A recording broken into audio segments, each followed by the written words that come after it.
Hello friends, we are continuing our discussion of this crash paper. Question number 5.4. Which of the following d orbital is involved in PCl5? In PCl5, the type of hybridization is sp3d and its shape is trigonal bipyramidal. So this is trigonal planar, and for this d orbital, which is above the plane and below the plane, we need dz square. So you should be careful. In sp3d, it is dz square, whereas in dsp2, the d orbital involved is dx square y square. Alright, in dsp2. In sp3d2, the d orbitals are axial, means dz square and dx square y square. So question number 54, correct answer is second option. Question number 5.5. Which species has largest value of NO angle? It is simply NO2 positive. Just find out the type of hybridization. It is sp. Oxidation state is +5. No LPs are present. Central atom is nitrogen. 2 oxygen are bonded. The type of hybridization is sp. So this method I have explained in my one of the videos. You can go to YouTube channel, my channel Ramesh Panikar, and you will find how to find out hybridization shortcut method. So you can do it. Question number 56.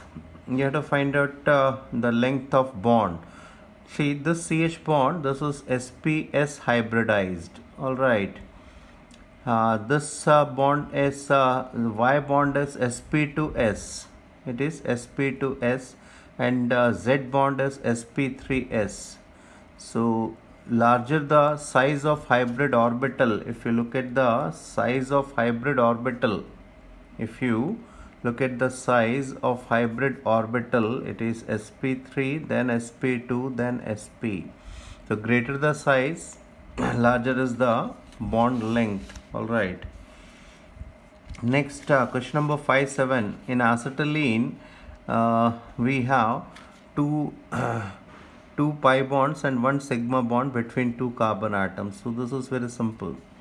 Question number 5.8. It can be compared on the basis of bond order. If you look at O2, the bond order is 2. Alright.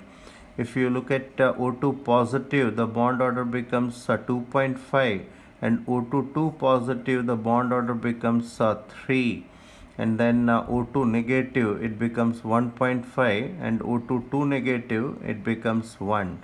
So on the basis of bond order, you can compare it. Now question number 5.9. Phosphate ion. If you look at the phosphate ion, see, this is phosphate ion. Alright. Now between phosphorus and oxygen, we have one sigma bond. Alright, one sigma bond. Due to that sigma bond, the bond order is 1. Alright. And now look at this pi bond. This pi bond is between phosphorus and this oxygen, and due to resonance, this can get shifted to this bond. Alright. And this becomes negatively charged. So this pi bond, that is red one, can exist between 1, 2, 3, 4 sigma bonds. It can exist with these 4 sigma bond. So the contribution of this pi bond for one bond is 1 by 4. So plus 1 by 4, that is equal to 1.25. You will also find this kind of how to find out bond order in polyatomic species. This also you will find in one of the videos. Alright. Now look at question number 6.0. See, we have to find out log P versus log V. This is from Boyle's law, and we know in Boyle's law P is inversely proportional to V, or you can say PV is equal to K. So if you take a log of it, this is log of P. Alright, log of P plus log of v, that is equal to log of k, or you can say log of p is equal to minus log of v minus log of v plus log of k plus log of k. So between log p and log v, we should get a negative slope. So the correct answer, only one slope is negative slope, that is the third one. All right.